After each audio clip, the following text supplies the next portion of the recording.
Dobrý večer. Dnes o 21. hodiny vás nočným životom na rádiu Sexpress opäť sprevádzam ja, a teda Bernása Petrasovská.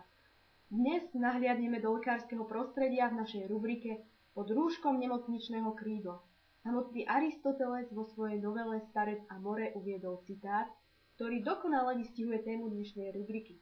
Citujem: Gynekológ je človek, ktorý hľadá problémy tam, kde iní nachádzajú radosť. A radosť v tejto oblasti našiel aj dnešný host, pán doktor PhD MUDR ING KKT Alexander Pošukal, ktorý je samozrejme dnešným našim hostom. Srdečne vás tu vítam.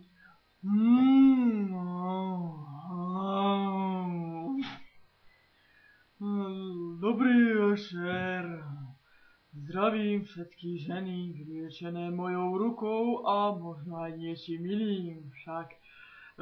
Každopádne pozdravujem Slovákov, sa snažiť vyriešiť vaše online problémy. Tak hor sa do toho, Bernasa. Áno, ďakujem, pán doktor. Prednedávnom ste boli odmenení zlatou injekciou samotným prezidentom Ivanom Špárovičom v prípade ťažko popáleného pacienta. Mohli by ste nám bližšie špecifikovať tento nevídaný prípad? Samozrejme, bolo to presne 25. apríla, vtedy mimoriadne pršalo a zabudol som poľať uhorky v skleníku, debil.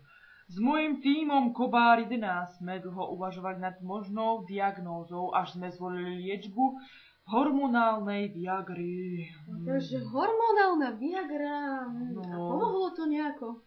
No, ani nie, ale aspoň sa mu na tú popáleninu neprilepila plachta. Však Výborne, pán doktor, tak toto ocenenie ste si skutočne, ale skutočne zaslúžili.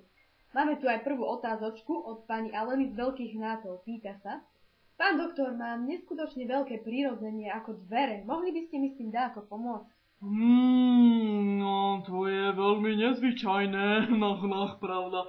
Nuž, každopádne ju musím vidieť. Tak s týmto určite nebude problém, dotyčná poslala aj fotku, nech sa páči.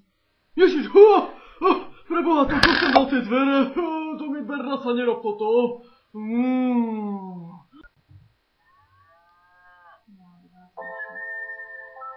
Dopravný oservis na rádiu Sexpress.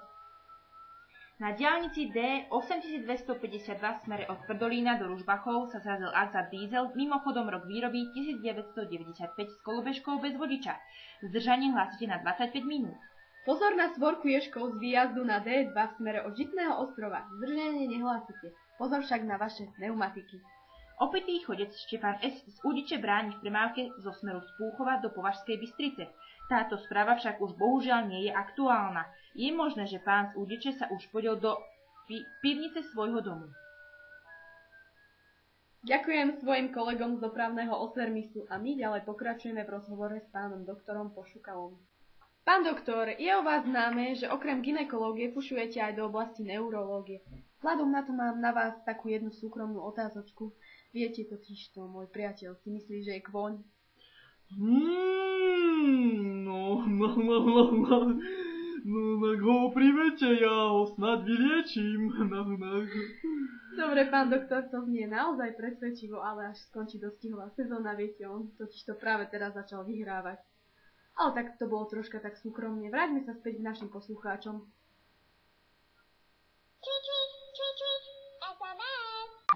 A práve nám prišla jedna SMS-ka. Je od pána Serváca Malomocného. Pýta sa: Pán doktor, neviem sa rozhodnúť medzi operáciou a smrťou. Nemohli by ste mi dáko poradiť?